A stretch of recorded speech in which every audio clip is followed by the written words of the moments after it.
Ok? Enquanto a turma chega, eu vou fazer aqui uma, assim, não é a revisão para ATD, mas uma revisão daquilo que a gente viu, tá? Então, olha só, desde o conteúdo que a gente iniciou lá da análise e gestão de risco, a gente viu, ok, Débora?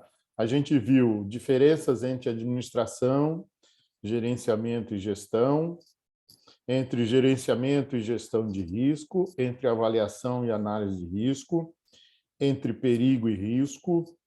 A gente viu que o perigo está presente em nosso cotidiano. A gente viu que o risco a gente pode categorizá-lo. A gente viu alguns tipos de risco. A gente viu algumas formas de eliminar esses riscos. A gente viu a diferença entre desvio, analisou também, né, entre desvio, incidente, acidente e óbito. E agora a gente vai entrar um pouco mais em conteúdo também sobre gerenciamento de risco, tá? Vocês têm alguma dúvida com relação ao que a gente já viu até agora?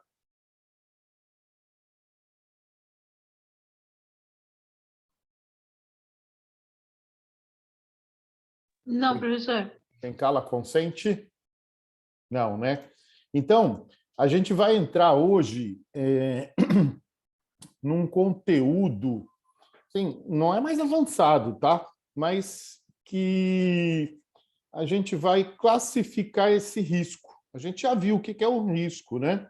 Já viu que ele é quantificável em relação a uma possibilidade de acidente esse que pode ser com pessoas, patrimônio e meio ambiente, e agora a gente vai, através de uma matriz, a gente vai classificar esse risco.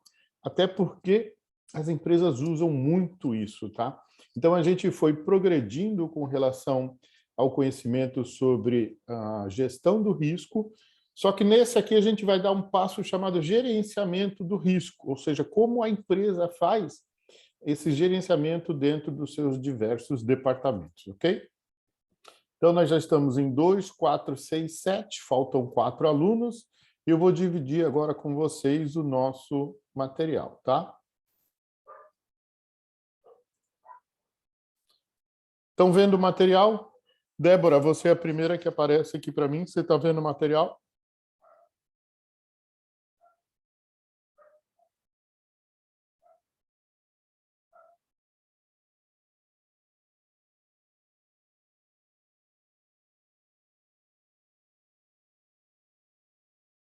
Sim, professor, dá para ver. Ok, eu acho que a Débora escreveu no chat aqui, é que eu acabei não vendo. Mas vamos lá. Então, olha só. Nós vamos começar agora a parte 2 do nosso material, tá? Com o plano de ensino, ok? Então, está aqui o nosso plano de ensino, relembrando que nós temos toda uma sequência desse plano de ensino. E algumas datas aqui a gente acabou alterando, né, turma? Em função das nossas aulas que a gente mudou, né? Então, algumas aulas aqui, ó, 11, aqui foi para 20, 23 e 30. Então, são algumas datas que alteraram, mas em função só da alteração da aula junto à gestão da operação. Então, vamos lá. O que a gente vai ver agora? Dentro dessa ideação de análise e gestão de risco, a gente vai mudar para o gerenciamento do risco. Mas vamos lá, só relembrando um pouquinho. A gestão de risco é a função dentro do contexto empresarial, ou seja, dentro daquele departamento, daquele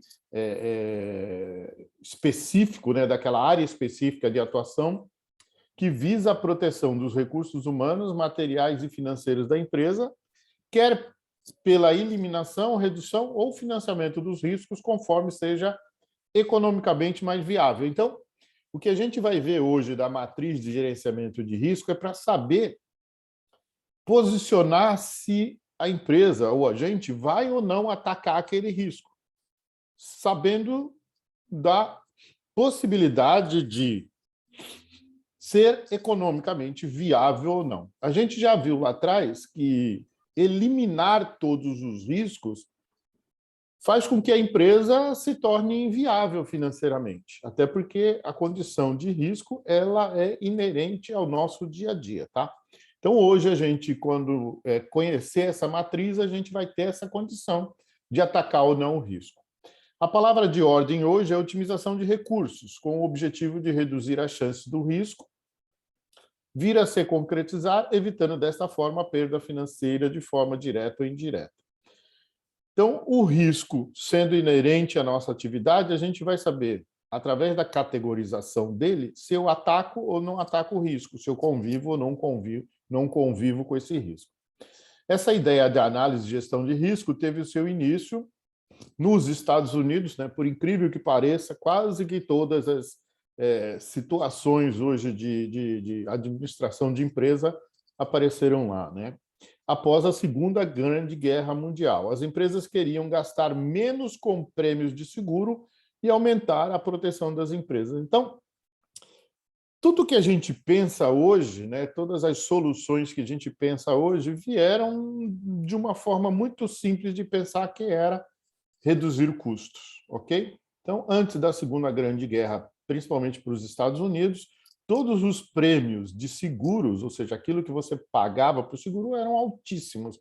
E como é que a gente reduz isso, né? Como é que reduz esses custos com relação à implementação de um seguro? Então, você teve que criar formas, métodos, ferramentas para fazer com que esse prêmio do seguro fosse um pouco mais barato. E para que isso acontecesse, lembrando, né, daquela história da avaliação, que é uma percepção de juízo de valor, aquela pessoa da seguradora ia na empresa e falava assim, não, isso aqui está um caos, não dá para fazer uma gestão, um seguro de risco barato nessa empresa. Então, de tanto eles aprenderem com essas pessoas que iam lá avaliar as empresas, eles começaram a pegar todas aquelas colocações, né, de que a empresa estava ruim, né, em local A, local B, local C, e eles transformaram isso numa análise e gestão do risco, né? Por isso que eu falei para vocês que essa ideia de fazer análise e gestão do risco é uma grande possibilidade de gerar uma oportunidade de negócio. O conceito de risco está relacionado com a incerteza e a variabilidade. E a gente vai falar um pouco sobre essas duas palavrinhas diferentes no nosso contexto, né? Enquanto a sua gestão envolve tudo que uma organização faz ou fornece. Então, esse conceito de risco, de uma pizzaria a uma empresa petroquímica, está lá inerente às suas atividades. E ele é, dentro da empresa, analisado com a incerteza dele acontecer e com a variabilidade de ele acontecer. Numa visão abrangente, pode-se considerar os riscos para as organizações humanas. A gente já até falou deles, né? Especulativos, relacionados à possibilidade de ganho ou à chance de perda. Administrativos, dependente das decisões gerenciais de mercado financeiro, de produção. De inovação, relacionados às novas tecnologias, novos produtos. Políticos, vinculados à lei, decretos e portarias. E aqueles que é o nosso maior foco, né, de desvios, atos inseguros, incidentes, quase acidentes e acidentes. Esses são todos os riscos dentro de uma organização. Lembrando que o nosso foco vai ser nesse último aqui. O risco é, então, uma combinação, turma, dos seguintes elementos: da probabilidade de ocorrência de dano e da consequência do dano criado. Então, todo risco, ele tem esses dois elementos. Na realidade, a combinação desses dois elementos, né? A gente vai chegar numa matriz em que vocês vão ver e vão entender o que eu estou falando. Então, o risco, ele tem uma probabilidade de ocorrência. Então, se a gente considerar o risco como a quantificação de algo indesejável, que é um acidente, a gente lembra, né, lá da pirâmide do Dupont, que para cada 30 mil desvios, existem 3.000 quase acidentes. E para cada 3.000 quase acidentes, existem 300 incidentes ou acidentes, incidentes não, acidentes leves ou com lesão. Então, isso é uma probabilidade. Se eu pegar 300 em 3.000, é uma probabilidade. Nós estamos falando do acidente em si, não do acidente grave e nem do óbito, tá? Então, isso é uma probabilidade. Lembra da pergunta que eu falei? Quando é que o óbito vai ocorrer dentro dos 30.000 desvios? A gente não sabe. Pode ser o primeiro, na metade, ou o último, ou em qualquer posição dos 30.000.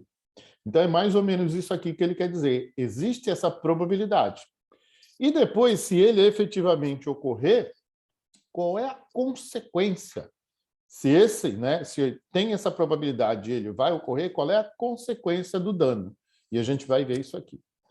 De outro lado, a eliminação de todos os riscos torna qualquer atividade industrial economicamente inviável, que a gente falou, todos, né? Nós estamos falando todos os riscos, mas eu posso atacar aqueles que efetivamente têm a maior probabilidade e que têm a maior consequência de dano, que é isso que a gente vai ver. Portanto, o risco é uma função da natureza do perigo, rota de contato, potencial de exposição, características da população exposta, né, que são os receptores, normalmente são os trabalhadores e quem está em torno dele, a probabilidade da ocorrência, a magnitude da exposição e consequências, bem como a valorização pública, ou seja, a sociedade, como é que ela entende isso daí, tá? No caso de São Paulo, a sociedade, muitas vezes, ela é representada pela CETESB, ok? Os critérios de riscos aceitáveis são valores estipulados pela sociedade, né? No caso de São Paulo, é a CETESB, os quais sofrem influências econômicas e sociais, tendo valores distintos dependendo do estado e do país. O gerenciamento do risco constitui-se em um conjunto de atividades gerenciais de uma organização, de uma empresa, com respeito ao risco, compreendendo ao menos as seguintes atividades. Olha só. Então, primeira coisa, né, dentro da sequência, eu vou avaliar o risco, certo? Eu faço um juízo de valor, depois identifico e analiso. Depois eu trato esse risco, eliminando, mitigando ou transferindo, fazendo um seguro. Ou eu simplesmente aceito esse risco em função do critério da tolerabilidade. Eu tolero ou não tolero. Eu faço a comunicação, divulgação e abrangência do risco, que é a informação às partes interessadas. E, por último, eu monitoro o risco através de auditorias. Agora vamos falar um pouco da norma ISO 9000, ISO 9000 é de qualidade, ISO 31000, que trata do gerenciamento de risco, ok? Então, uma norma que pode gerenciar o risco aqui no Brasil é essa norma ISO 31000, como a norma ISO 9000 gerencia qualidade, tá? Então, essa norma se destina a ser uma família de normas relativas à gestão codificada pela International Organization for Standardization Risk. Então, é uma organização internacional para padronização do risco, tá? O objetivo da ISO 31000 é estabelecer princípios e diretrizes genéricas. Então, ela é uma trilha e não um trilho sobre a gestão do risco, porque o risco ele varia em função daquilo que a gente falou, né? Em função das pessoas que estão perto, da função que você está exercendo, né? Da área, do local, visando proporcionar um paradigma universalmente reconhecido aos processos de gestão de risco. Então, tudo aquilo que pode ser genérico está dentro dessa norma. Ser aplicável e adaptável, então, é aplicável e adaptável. Então, o país adapta para os seus conceitos internos, para o âmbito geral em qualquer empresa pública, privada ou comunitária, associação, grupo ou até individual. Então, se eu quero fazer um gerenciamento de risco na minha casa, eu posso pegar os parâmetros da ISO 31000. A ISO 31000 deve ser aplicada no âmbito dos sistemas de gestão existentes para formalizar e melhorar os processos de gestão de risco em oposição à substituição de atacado das práticas de gestão legadas, passadas, né? Gestões que já passaram. Vamos lá. A ISO 31000 oferece um novo padrão internacional de gestão de risco. Então, padrão internacional. Então, todas as empresas buscam ter um padrão internacional. Na qualidade, a ISO 9000. Na gestão do risco, é a ISO 31000. Independente da área ou segmento de atuação, e fornece um processo de gestão. Então, a norma ISO 31000, ela é um processo de gestão. A sua empresa, o seu país, né, ela pega aquilo ali, customiza para o seu processo. Possui como grande desafio o de estabelecer uma linguagem comum, simples, clara, objetiva, bem como padronizar as melhores práticas, ou seja, ela já traz um apanhado dessas melhores práticas. E abordagem para que as organizações possam implementar a gestão de risco em seus processos. Normalmente, a empresa já tem isso, só que ela não tem isso de forma padronizada. Então, por exemplo, né? Vou contar uma historinha para vocês. Em um determinado turno, lá, alguns anos atrás, algumas décadas atrás, um dos nossos cozinheiros, né, que estava à noite, das 0 às 8, né, da meia-noite às 8 da manhã, se sentiu muito mal e conseguiu, ele estava sozinho, hein, e conseguiu chamar o pessoal da operação. É um telefone, eles discaram, chamaram, aí o pessoal correu lá, nosso pessoal da operação tem sempre treinamento de pronto atendimento, e viu que o cara estava passando muito mal, vomitando, não tinha o que fazer naquele caso, chamou, na época, quem atendia, né? Hoje já é o SAMU, né? E ao chegar lá, foram tentar descobrir o que houve. Aí o rapaz falou assim, a única coisa que ele falou de diferente foi assim, eu só bebi água daquela garrafa ali. Quando foram avaliar, né? Na realidade, quando foram analisar, pegaram a garrafa, né? Colocaram no copo, sentiram um cheiro diferente.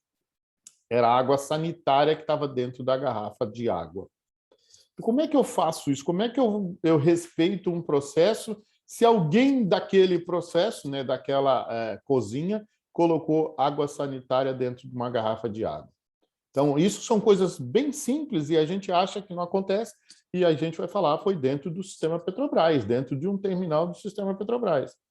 Então, não é fácil fazer gestão de risco onde as pessoas não têm, né, não internalizaram ainda as atitudes do gerenciamento de risco. Só para vocês terem uma ideia do que pode acontecer. Então, por isso, a gente fala muito em padronizar através das melhores práticas. Não concorre com outras orientações já existentes, apenas fornece orientações e alinhamento com outros conjuntos de regras específicos. A ISO 31000 visa também integrar as diversas metodologias e terminologias. Então, quem conhecer a ISO vai ver lá que tem um monte de metodologias citadas por ele e terminologias também, né? Porque as palavras é muito difícil, né, você entender o que elas significam se você não procurar saber. Então, acidente de trabalho, né, para quem não sabe, é muito bom saber, né, vocês que trabalham, saber o que significa um acidente de trabalho e o que fazer no acidente de trabalho. Pois hoje em dia falta um consenso em relação à terminologia. Então, cada um fala alguma coisa. Não, acidente de trabalho é A, o outro não é B. Então, não, vá lá na lei e verifique o que é um acidente de trabalho. E outros conceitos utilizados para a gestão do risco. Eu tenho até uns slides que tem lá pelo menos 100 conceitos mais próximos do nosso dia a dia. Depois eu vou disponibilizar para vocês também, para vocês, se quiserem, se tiverem interesse de conhecer alguns conceitos nessa área de gestão de risco. A ISO 31000 apresenta uma lista em ordem de preferência sobre a forma de lidar com o risco. Então, dentro daquilo que a gente já falou, pode ser que tenha alguma coisa um pouquinho diferente, porque esse aqui é o da ISO 31000. Então, evitar o risco ao decidir não iniciar ou continuar com a atividade que dá origem ao risco. Então, que eu passei naquele quadrinho na última aula, na dúvida pare, ou na dúvida nem inicie. Se você tem dúvida, não começa o trabalho, ou se a dúvida vem no decorrer do trabalho, pare o trabalho. Vá tirar essa dúvida com alguém. Aumentar o risco a fim de buscar uma oportunidade. Então, ela própria fala nisso, né? Como é que eu faço quando tem esse risco aumentado e eu busco uma oportunidade? A gente vai ver nas ferramentas que a gente vai falar delas, como é que isso acontece. Remoção da fonte do risco. Então, você vai lá exatamente na causa principal. Alterar a probabilidade, ou seja, se um óbito ocorre em 30 mil desvios, se eu diminuir a quantidade de desvios, provavelmente eu não vou ter aquele óbito. Isso é alterar a probabilidade. Alterar as consequências. Então, tirando o desvio, diminuindo a quantidade de desvio, aquele acidente provavelmente, né, que vai atingir o meio ambiente, eu elimino. Eu vou ter os pequenos acidentes ou os incidentes. Eu diminuo a probabilidade. Opa, foi para frente. A partilha do risco com outra parte ou outras partes, incluindo contratos e financiamento de risco, é normalmente o que as seguradoras fazem. Então, uma grande seguradora segura algo que uma seguradora média aqui do Brasil já fez seguro. Que estranho, né? Então, aqui no Brasil, grandes empresas que fazem seguros com empresas brasileiras, essas empresas de seguro brasileiras dividem isso com empresas internacionais. Manter o risco por decisão informada, ou seja, eu fiz uma análise, né, e dentro da probabilidade e da consequência, eu tolero esse risco. E isso aqui é um fluxograma. Eu adoro o fluxograma, né? Eu peço para vocês esquematizarem as coisas. O fluxograma do processo da gestão de risco ISO 31000 é esse aqui, ó. Estabelece um contexto, certo? Qual é o contexto? Gerenciamento de risco. Identifica o risco, analisa o risco, avalia o risco e trata o risco. Sendo que para todos os lados, ó, eu tenho uma setinha para a esquerda e para a direita. Comunicação e consulta, monitoramento e análise crítica. E depois que eu tratei, volta tudo para o começo. Estabeleço um novo contexto e continuo fazendo tipo um ciclo PDCA, né? Plan, Do, Check, Action. É mais ou menos isso aqui também que a ISO 31000 faz. Turma, falei ISO 31000, não vou falar mais. Alguma dúvida sobre essa norma? Seja bem-vindo quem eu não falei ainda, tá? Igor, Giovana, Vitor, Giovanni. Alguma dúvida da ISO 31000?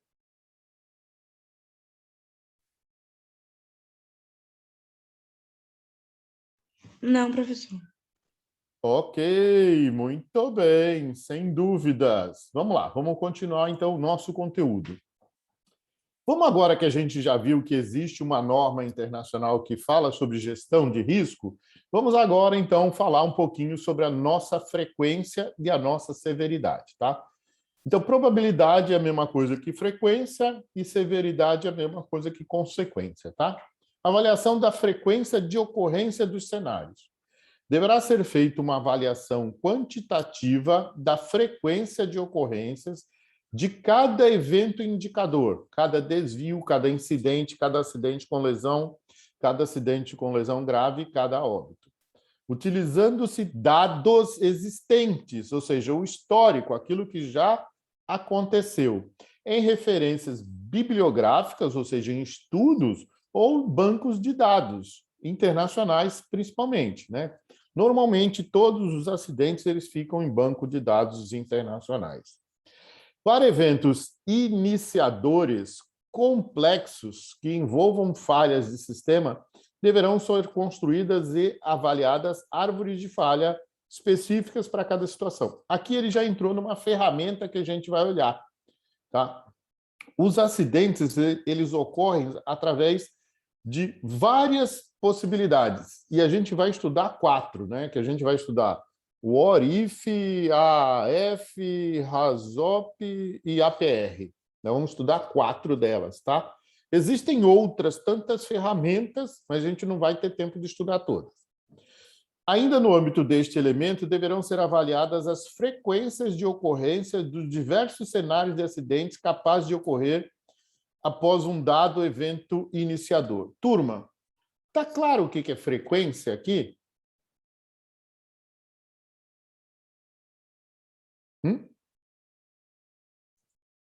Está claro para vocês o que é frequência?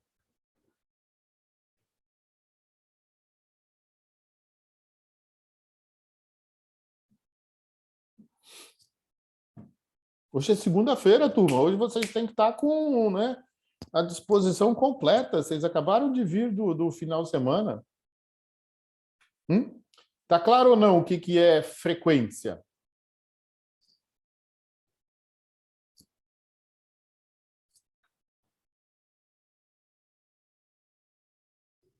Sim, professor. Quem falou? Giovana. Giovana, o que é frequência, então, Giovana? Só fala para mim. Eu sei que está claro, mas o que é? É o tempo que ocorre, né? Algumas coisas. É a quantidade que ocorre, né? Sim, Quantidade, a quantidade. quantidade e Isso. a frequência disso. A frequência tem a ver com quantas vezes aquilo ocorreu. Então, a Sim, frequência de vocês é quantas vezes vocês estão presentes em cada uma das aulas. Isso é frequência. Eu só queria saber se está claro para vocês. Porque, às vezes, a gente fala em algumas palavras e aí fica perdida aquela palavra. E depois a gente vai voltar e vai falar muito em frequência. Tá? Então, frequência é a quantidade de vezes que aquilo ocorreu. Só que a gente vai avaliar a frequência de uma outra forma. Tá? Mas é semelhante a isso, quantidade de vezes que aquilo ocorreu. Continuando, então. Estes cenários podem ser determinados através da construção de árvore de eventos para cada evento iniciador. Ou seja, vamos pensar assim, o furacão que está hoje nos Estados Unidos, como é que é o nome dele? A tempestade? Esqueci. É um nome que começa com A. Esqueci o nome dele. Me ajudem aí, ver se vocês lembram. Versus o Katrina, que ocorreu há algum tempo atrás. Se a gente for analisar a frequência desses acidentes, ela é praticamente, vamos pensar assim, às vezes tem mais do que um de uma tempestade dessa, furacão, né? Mais do que um por ano. E a severidade dele, ou seja, aquilo que ele causa é, às vezes, catastrófico, né? E a gente vai ver o que é catastrófico. Então, se a gente começar a pensar, os cenários podem ser determinados através da construção de árvores, ou seja, eu começo a pegar o evento iniciador. Então, uma tempestade que está vindo do meio do Atlântico. Aí começo a avaliar aquilo ali até ele chegar ali na região do Golfo do México, nos estados do sul dos Estados Unidos. É isso que a gente faz, é essa a ideia. Ou então do Haiti. Quando é que foi o último grande evento, né, antes desse agora? Né? Então, foi há 11 anos atrás. 11 anos depois aconteceu outro. Então, eu começo a avaliar cada evento iniciador. É essa a ideia. A probabilidade de falha, indisponibilidade do sistema, nesse caso é sistema de segurança, tá? Deve ser avaliada através da construção de árvores de falha ou por técnicas equivalentes. Então, quando eu sei que vai acontecer alguma coisa, eu tenho que ter um sistema de segurança que bloqueie as causas daquilo ali. É o caso do cinto de segurança. Cinto de segurança, a gente falou, ele não evita acidente, ele está ali para minimizar as consequências de possíveis acidentes, ok? Então, para que ele serve? Então, quando a gente tem sistemas, é mais ou menos assim. Análise de vulnerabilidade deve ser realizada de uma análise de vulnerabilidade para o conjunto de cenários aplicados a uma ferramenta que a gente vai ver, que é a APR, como pertencente às categorias de severidades, consequência. Tudo que é severidade é igual a consequência. Ou seja, aqueles cenários com maior potencial de causar danos à população circunvizinha, ao meio ambiente e às instalações.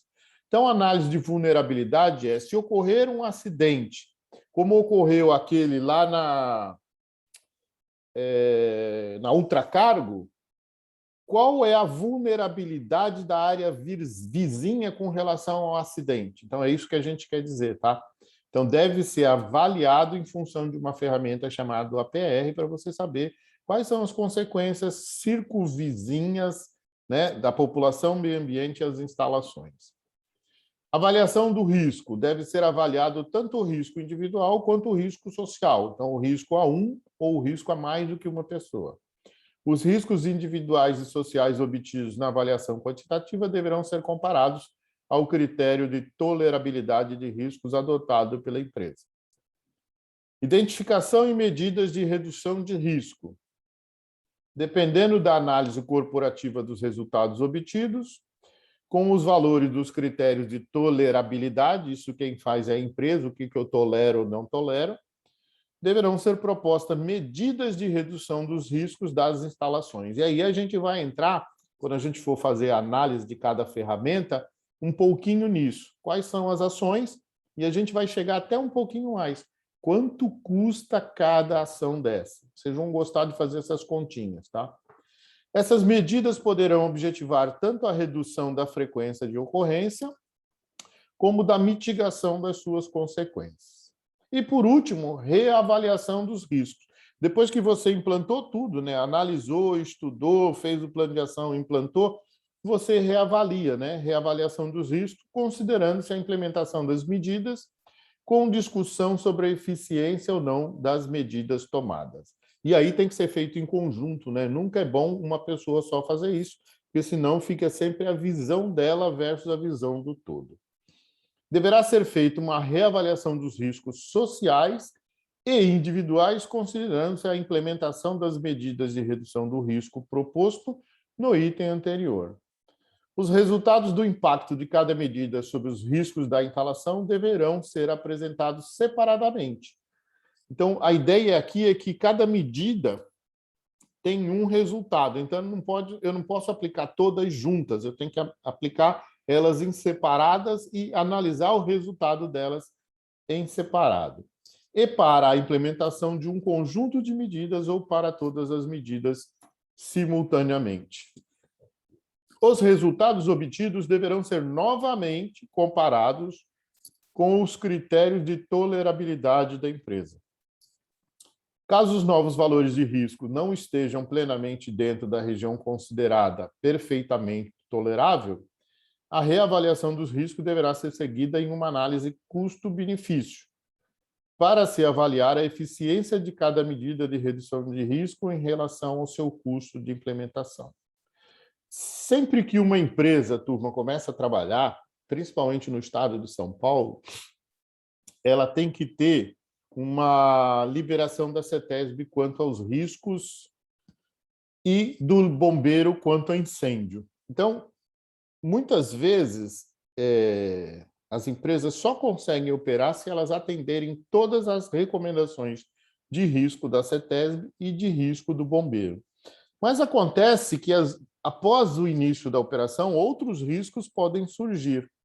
E aí, ela vai colocar se ela tolera ou não tolera. E se ela não tolera, o que ela vai fazer com relação ao custo-benefício? Porque, às vezes, né, de novo, a gente não consegue eliminar todos os riscos em função de quanto custa a implementação dessas ações. Então, ela vai despender valores para atacar aqueles riscos que têm o grau de risco mais prejudicado. A gente vai ver isso aqui ainda hoje.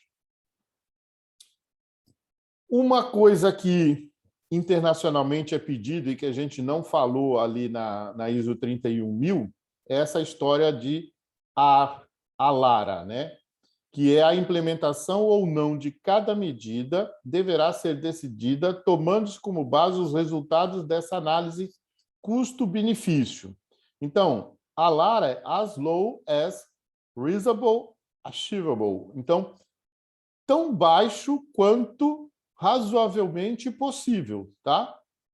Então, eu faço isso, né? Eu elimino os riscos, chego ao risco mais baixo através do custo-benefício, tão baixo quanto razoavelmente possível. Ok? Isso é que tem que ter uma ideia. A gente fica falando assim, pô, professor, mas parece uma coisa Risco é intolerável. Não, nem todo risco é intolerável. Às vezes a gente tolera alguns riscos. E a empresa não tem dinheiro, porque se ela for aplicar todo o dinheiro para acabar com os riscos, ela vai acabar quebrando. Ou seja, somente não precisarão ser implementados as medidas para as quais as respectivas relações custo-benefício indicarem valores de custo desproporcionalmente altos em relação aos benefícios resultantes. Eu aplico uma quantidade enorme de dinheiro e o resultado é tão baixo que não vai nem tirar nenhum desvio. Isso é complicado, então não vale a pena. Ok? Turma, falta 1 minuto. Assim que acabar, né, a gente já vai mandar um outro link, tá? Os responsáveis por essas análises quantitativas dos riscos deverão indicar claramente suas decisões envolvendo cada uma das medidas propostas, apresentando argumentações referente aos padrões adotados em seu julgamento. Deverá ser apresentada uma relação final contendo as medidas de redução de risco a serem implementadas nas instalações em análise. Além dos tópicos indicados acima, os relatórios das AQRs deverão ser acompanhados de anexos contendo os modelos utilizados nos cálculos, bem como cópias em papel ou em drive dos arquivos de entrada e saída dos programas de cálculos utilizados. AQR, análise quantitativa de riscos, ok? Então,